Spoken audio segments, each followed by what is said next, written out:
বাড়িতে তো কেউ নেই দেখছি। না থাকাটাই স্বাভাবিক। সাত্তার মণ্ডল পলাতক, তার ওয়াইফ ছাড়া তো বাড়িতে কেউ থাকে না। আগে ফোয়ারা ছিল, সেও নেই। বাদে মন্টুর বিষয়ে কোনো খোঁজ পেয়েছেন আপনি? মনে তো হয় না অ্যারেস্ট হয়েছে, অন্য কেস। আমাকে কে যেন বললো যে মন্টুর সেকেন্ড ওয়াইফ নোলকি নাকি মন্টুকে কিডন্যাপ করেছে। ভেরি স্যার, নোলক কিন্তু এখন অ্যারেস্ট হয়নি মুজাহিদ সাহেব। আর এদিকে আমরা ফরেন মোতালেবকে অ্যারেস্ট করতে পারছি না।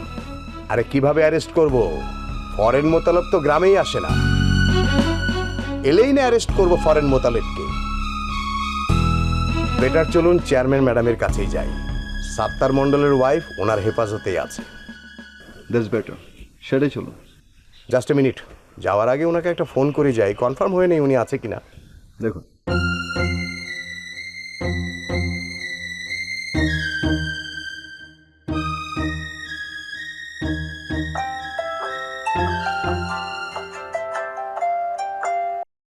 আসসালামু আলাইকুম। ওয়ালাইকুম আসসালাম ম্যাডাম, আপনি কোথায়? আমি ক্যাম্পের দিকে যাইতেছি। ম্যাডাম, সাত্তার মণ্ডলের কোনো খোঁজ পেয়েছেন? না, ওনার বউ ওনার কোনো খোঁজ পাইতেছে না। Very sad. আরে উনি পালিয়ে তো বেশি দিন বাঁচতে পারবে না, ধরা ওনাকে পড়তেই হবে। অযথা আমাদের এনিওয়ে ম্যাডাম, সাত্তার মণ্ডলের কোনো খোঁজ পেলে অবশ্যই আমাদের জানাবেন। ঠিক আছে, সাতান মন্ডলের বউ তো বাড়ি যেতে চাইতেছে, উনি পলাতক দেখে যাইতে পারতেছে না, আমিও যাইতে দিতেছি না। আসলে এত বড় বাড়িতে একলা। আচ্ছা ওকে ম্যাডাম, আমি আসছি, আপনার সঙ্গে আমার অনেক জরুরি কথা আছে। ঠিক আছে, আসেন। জি, এক্ষুনি আসছি। চলুন যাওয়া যাক।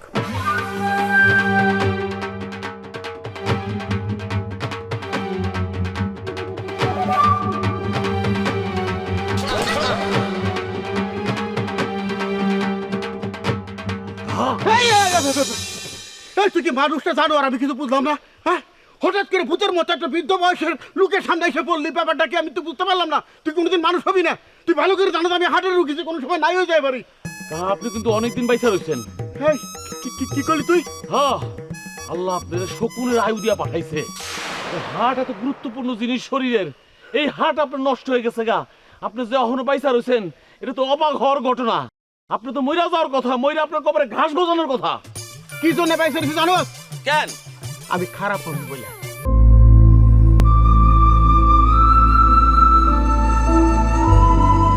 Harlan, be a show stealer. Available at Herland stores. ভালো মানুষ বেশি দিন পয়সা থাকে না। যাকেও কথা বাদ দে, আমার হাট নিয়ে তোর চিন্তা করার লাগবো না। তোর যেটা চিন্তা করার কথা হেড নিয়ে চিন্তা কর। এই যে পুলিশের চোখে যে ধুলাতে বেড়াইতেছ, কতদিন বেড়াবি? হ্যাঁ, পুলিশ যার নাম, ওকে চোখ হলে কুইসার চোখ, 70 বাড়ির চলে গেলে হেন থেকে তোরটাই নেবাই করবো। ওকে হ্যারাস করিস না, ওকে যত বেশি হ্যারাস করবি তত বেশি নির্যাতন তোর উপর দিয়ে যাইবো। তুই ধরা দে তাড়াতাড়ি পুলিশের কাছে।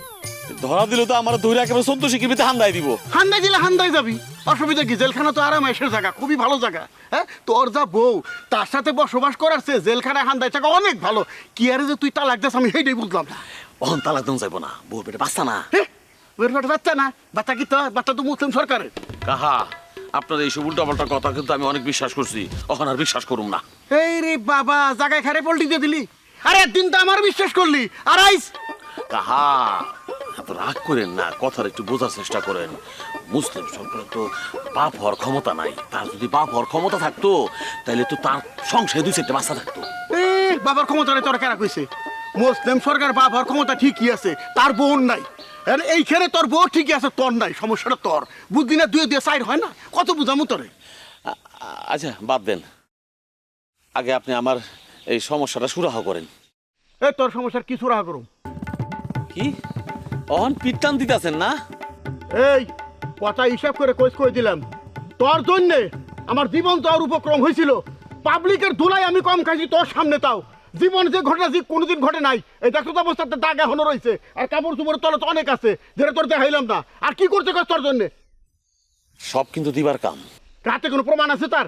না, অনুমানের উপরে কইতাছি আর কি। আরে অনুমানের উপর তুই কবি কেন? অনুমান কে করে? জানুয়ারে করে। জানুয়ারের নাম কি জানো? হনুমান। তুই কি হনুমান নাকি? আমি হনুমান হইতে যাবো কেন? তাহলে প্রমাণ জোগাড় কর, আগে প্রমাণ জোগাড় কর। ঠিক আছে, প্রমাণ জোগাড় করুম, কিন্তু আপনার কিন্তু আমি চিনা রাখলাম। বেশি চিনবার যাইও না, বিপদে পারবা। আর কি বিপদে পড়ুম আমি? হ্যাঁ, এমনি তো দৌড়ের উপরে আছি, বাড়িতে থাকতে পারি না, খাইতে পারি না, পাগলের মতো বাইরে বাইরে ঘুরতাছি। আরে যা, পাগল মতো পারে বেড়ে ঘুরে বেড়া। অযথা সময় নষ্ট করলাম তোর লোক আজের পেশাল পাই না।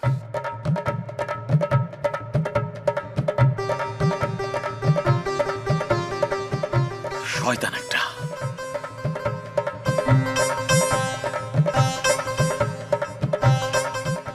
বকুলপুর টিভিতে প্রচারিত হওয়ার পূর্বেই সম্পূর্ণ নতুন এপিসোড দেখুন শুধুমাত্র দীপ্ত প্লেতে।